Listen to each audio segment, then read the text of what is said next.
This is the CHRILLCAST. I'm Chris. And I'm Billy Not Will. And I'm the judge, Zenghilios. And today is Face-Off Friday. And for Face-Off Fridays, we basically pick a topic, and either me and the guest, or Will and the guest, or two guests, in the case of Eckhart's Ladder and Installation 00, they essentially, debate the topic, yes or no, essentially, or whatever it ends up being. Could be Star Wars versus Halo, like when Eckhart's Ladder and Installation 00 were on here. And, the judge is Zenghilios today, and he's going to choose which one of us either makes a better debate, or he could have his mind made up coming into this episode, and neither of us knows that, and then he could totally surprise us at the end and throw out the whole case. So... The idea is, though, that the prompt is, could Apple enter the gaming market as a serious competitor? And before we get into that, I want to give a quick little plug to the two guys joining me on this podcast. Zenghilios, what do you do on your channel? So I do reaction videos to DC, Marvel. I make Halo videos. I do all sorts of nerdy stuff, vlogs, skits, mainly reaction videos to the Arrowverse shows, if you guys have ever heard of those. But yeah, it's what I do. Very, very cool. Go subscribe. Go look for him. Zenghilios. And eventually he'll have that custom URL set where you can go to youtube.com/what I just said to you guys. Billy, tell everybody about your channel. And just so you guys know, we're on episode 5 with these guys. If you haven't subscribed, I don't know what's wrong with you. Yeah, go man. do They're it. great people. Go check out Zenghilios. Go subscribe to Billy, or else. Or else. He's gonna fight you, man. I'll reaction video you to hell. Go ahead, Billy. After 4 episodes that we've done, we're trying to figure out what I do. Right now, I make movie content, I make video game reviews, I make Wish.com reviews. I can't really choose what I'm doing because I just kind of do everything. One day I'll stick to format, but I have a good time doing it. If you like doing it, you know where to find me. It's a good time. If you like doing it, huh, Billy? Oh, you know it. I keep it classy. It's just kind of an odd way to say it. I'm just gonna go over here and let you guys do your thing. Hey guys, how you doing? Anyways, go subscribe to these guys. Billy's been on here so many times. If at least 500 of you of our subscribers are not already subscribed to his channel, go do it now, because otherwise the CHRILLCAST might be over. No. No! Joke's on you guys, it's done. No. So basically how this is going to work is Zenghilios is going to choose who's going first, and then Billy and I will cross our fingers and decide which take we're going to make, and hope that Zenghilios is good with it. But in the background of this video is a good friend of the channel, Adam Korlick's discussion on the Apple Pippin. He's not going to be talking during this episode, but I'm going to show some footage from his clip. So go subscribe, youtube.com/Adam Korlick. That's AdamKorlik. Go find him. All right. So now that we've got that out of the way, there's the Apple Pippin. That's the Apple console. The prompt is, could Apple enter the gaming market as a serious competitor? Zenghilios, who's going to go first on this debate / Face-Off Friday? Let's do Billy. Oh, okay. I never get picked first. This I is know. amazing. I was, All right, so after Billy tells you which side of the argument he's taking, we're going to make our case, and at the end of each of us making our case, you can ask each of us one question. Once that's over with, we will present our closing arguments in the opposite order. That way Billy has the advantage of going second at some point during this argument, and then you'll declare the winner. Or you'll throw the case out and choose the correct answer that we didn't give. All right, Billy, which is your side of this? my side is yes. I think Apple can make a serious competitor to the market. Also, one more thing too, Zeng. Remember, we collabed at one point, buddy. So just saying. But yeah, I think they totally could. You looking for some brownie points there, Billy? No, Trying to bribe the judge. Just remember, Zeng. All right. I'm obviously defending the opposite side. I'm saying Apple should not enter the gaming market with as a serious competitor to Apple, or to Apple, to themselves, to Nintendo, Sony, and Microsoft. All right. Billy, go ahead and make your case. So, the case I'm bringing here today is yes, Apple can absolutely bring a serious console to the market. And we're gonna throw the Pippin out the window for a second. We're gonna pretend that doesn't exist. All right, it's gone. Evidence is struck. We don't need it. But for one, they already have such a strong like app store, like games on their app store. Like they're flooded, and there's a lot of really good ones on there besides Fortnite. But seriously, they already have the infrastructure built to do something like Xbox's Game Pass. I don't mean in the same aspect of like playing AAA titles right now, but it's a good start, and it's a good way that they already kind of have it. So if they were to release games, they could make it on that program and then port that onto the console they make. Now let's move on to the console before I get into the programs.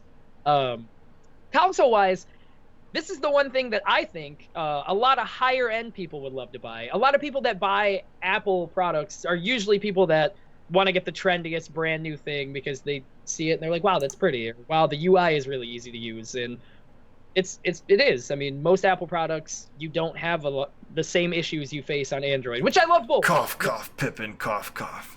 Listen, man, Pippin's gone. I struck it. Yeah, it's gone. But I think, truthfully, if they were to enter with putting out some titles and yada yada, getting into the market, but I think if they put out hardware-wise, I think they could definitely manufacture something that would be as powerful as the PlayStation 5 or the Xbox Series X easily. I mean, you see the things they put into phones. I mean, they're trying to jam so much into phones nowadays, they don't even have the space for it. So, but either way, I definitely think that if they were to take the time and actually develop a console, I think there would be no issue. I think they could definitely enter the gaming market. And that's my case. And Will? What? Or Chris? God damn it. No, you get a chance to ask Billy a question now. Oh, I do? Yes. Okay. Let me turn to face him again. Billy. Yes. I don't have a question. Thank you, Zing. But I will. Let me think. I mean, you pretty much covered all of it. Like, I mean, in terms of UI, Apple, I do have to agree, has a good UI. But do you think that UI is really everything it takes? Because, I mean, I am not a big fan of Xbox's UI, but I still love Xbox. I think Sony has a little bit more user-friendly UI, but I prefer Xbox. So I don't know if a friendly, user interface is really everything that matters. So my question to you is a user interface really something that can 100% grasp a brand new audience? I mean, like, look at the Stadia. Oh, no, I'm ready. So I want to bring up some facts to you guys real quick. Just some facts that I have. So when they released the Xbox 360 and the PlayStation 3, two pretty much starters in terms of UI. Like that was the first time they put more than just one media. Essentially, there was other ones, but that was the big ones where they started putting like movie formats and like files you can add to your system and da. I believe that PlayStation had a kind of confusing UI, and PlayStation 3 didn't really sell as well as the Xbox 360. And the Xbox 360 had it boiled down to some really easy file formats to where you could just slide it over pretty much. And then when we moved on to the next era of consoles, where the PlayStation 4 dominated the market, they made it a lot easier on their UI, and Xbox kind of tried a bunch of things with tiles and everything in between. We don't talk about that. But I just want to say, I don't think that has to do crazily with the sales, but I do think that it did have like some smidgen of just user ability, because the biggest thing is not everybody is going to be like us and able to set something up as easily. You got the old folks out there that are just playing this brand new, and they're like, I don't know how to use things. Oh, cool. I can just hit a couple buttons and it's working. That's what they want. So I got those old people and those super, super young kids. I'm fighting for them. All right. Chris?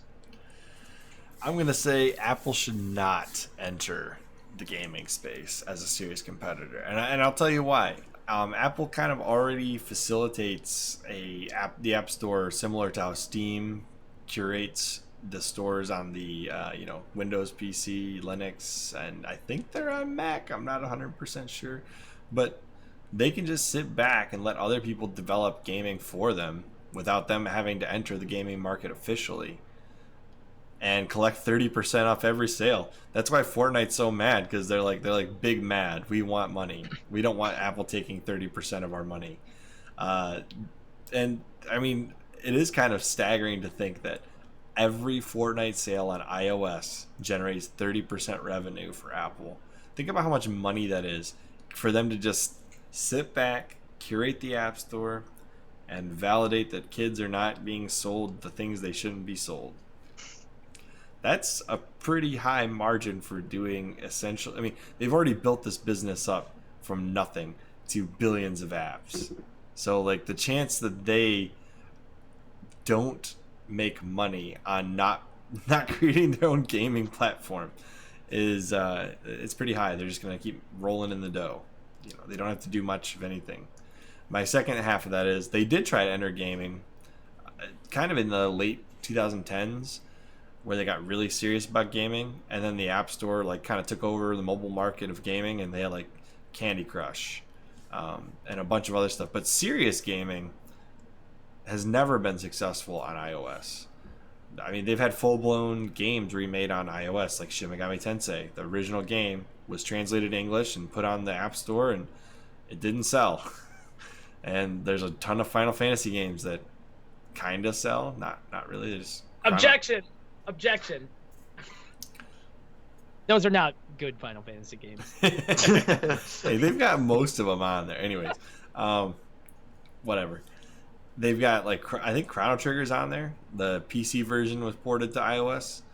I mean, there's just full-blown big games. Like there was Rayman 2, The Great Escape was on there. Did not sell well. That's why it never got ported to 64-bit to maintain an App Store presence. The best thing they've done is like the Apple Arcade, which is essentially a bunch of casual games, and then there's Oceanhorn 2, which is amazing. I will give you that. But the Apple Arcade is a $5 a month service to play casual games for free. It's like the mobile version of Game Pass. It's essentially, if you were to take Game Pass and make it based on mobile games, there you go, Apple Arcade. But none of these things are competitive in a serious gaming market or serious competitor to Nintendo, Sony, and Microsoft. These are things for the casual mobile audience. The closest thing they have to a serious gaming device is the Apple TV. And I can't tell you how many people I know actually game on an Apple TV. But if they were going to do it, that's what they would do, the Apple TV. And they kind of tried that already by bringing in the Nimbus controllers, and the fact that they're still on their website and they, haven't revised them in, 5 years tells me that they haven't sold very well, and the Apple TV is not a serious gaming market. So when Minecraft takes their app off your platform, you're not doing well. Oh. So Wait, Minecraft took their app off the Apple TV. Oh, I did not know that. Yep. So I do not think Apple should enter the gaming market as a serious competitor. But the casual audience seems like they're doing pretty well with that. So stick with what you're doing and do the mobile gaming and stay there. And don't compete with anybody but kind of Nintendo a little bit, I guess, because mobile is in the same market as them, kind of. But that's my argument. So I got a question for you, Chris. Yep. Billy seems to just want to, take this thing and just chuck it out over yonder. What is the Apple Pippin? I've never heard of it. It's like a 1990s Apple crossed with Bandai console that basically released in Japan, and like several hundred units made their way to the North American continent and basically entered collectors' collections, and that's it. It failed on all fronts to gain an audience. It's one of Apple's failures that they never want to talk about. Okay. Billy. I just want to add, we struck that from the evidence, so wait. It was Apple's first and only attempt at entering the gaming market as like an actual gaming console, and I use the term gaming console very lightly when I describe this, because look at that controller. That's like the DualShock 3 prototype without any of the good buttons that the DualShock 3 prototype would have had. Oh. You ever seen what the DualShock 3 prototype looks like? I know, I don't. I'll show it to you guys. I don't like the DualShock 3 anyway, so let's see. You're really not going to like this. I'm excited. I'm not a big fan of PlayStation remotes. I don't like how the sticks are right here. Over here, you know. I mean, I do like the game that prototype. This is it. Yeah, I was gonna say. The boomerang. Oh. Why? Yeah, I don't like that, dude. Oh, God. First you show me the freaking PlayStation 1 or 2 remote without the sticks, and now you show me this? That was the original PlayStation 3 prototype. That was showed off at all of the E3s the year it was going to come out. They threw it out the window and it didn't come back. Basically, yeah. The boomerang controller, it's been aptly named. How would that be comfortable? Oh, it wouldn't. It was just to shock the world, which is what I was hoping the PS5 reveal was going to be. They were going to actually have a black console. But nope, they did not do that. I like the color on that, though. That's pretty. The silver? Yeah, I thought the silver looked good. But yeah. So that's that. But yeah, so the Pippin controller reminds me of that. All right. Okay. So my closing argument. Apple has... I'm first. Oh, you're first. Apple okay. has Apple Arcade. It's built for casuals. It's not meant to compete as a serious competitor. More of a, I can do this gaming while I'm on the go quickly, or if I want to get out of a family function for 10 minutes, I can go play Candy Crush. It's not meant for serious gaming or competing on a serious level with Nintendo, Sony, Microsoft, and I don't believe Apple would ever consider doing that anyways. So that's my closing argument. Really? I'm very excited. Okay. So, the only You were writing things notes. I object. Dude, I had a whole piece of paper. So, so the biggest thing that I want to say is, talking on revenue, I don't think there's going to be a loss. I think that would be, like, honestly, I think they would gain more money from that. Like, because for one, like you said, they already have a big market that they've already developed, and they haven't been able to put out a big console because they haven't had interest in it. But if they already have these game developers making the games for them and putting them out on their Apple Store, why not do the same thing on a system and then get some good hardware like they've used on some of their computers? So they already have the hardware sitting around. They could develop something very similar and put it out the same way and put it out just as cheap and efficiently as Xbox or PlayStation would. And again, I mean, they would get that big revenue bonus of that 30%, and they would still let like small creators put their content out on the system and gain revenue while they're gaining revenue. It's a win-win. There's no real loss in the system for them to like not enter serious gaming. Well, I object there. One quick objection. You did not include any kind of pricing or cost for hardware in your analysis. I can straight up say that this would be a more expensive system. It would be, because Apple puts quality into their work. So you would probably be paying, like, truthfully, like a $600 cost. But at the end of the day, you're getting a more quality hard drive that's working a little bit faster to put everything out.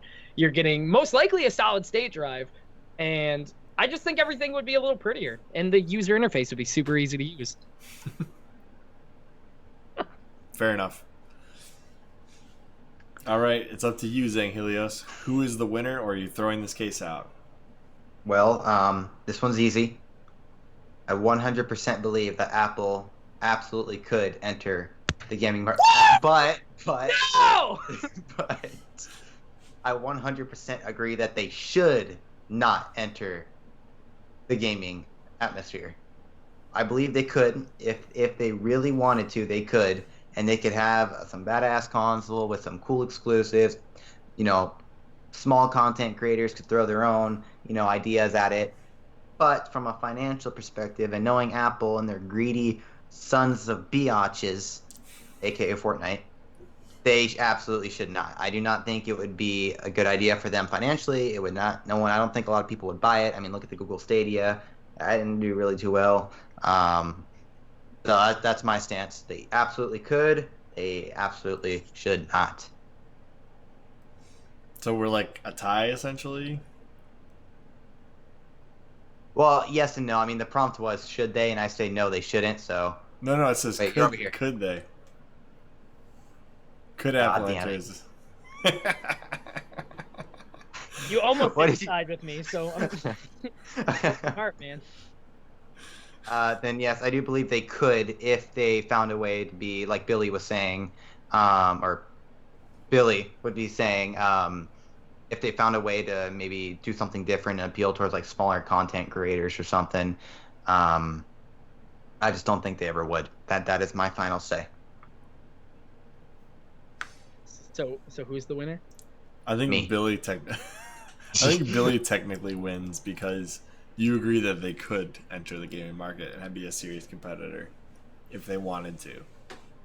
Because I know editing is a little difficult. Woo!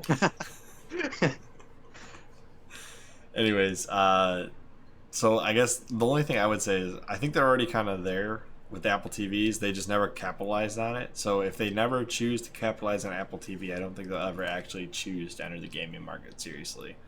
I think Apple Arcade is their closest thing to entering it seriously, and that is on the Apple TV. So there's a small chance that they'll get there with the next Apple TV revision, especially if they ship it with a controller. Yeah, that would be nice.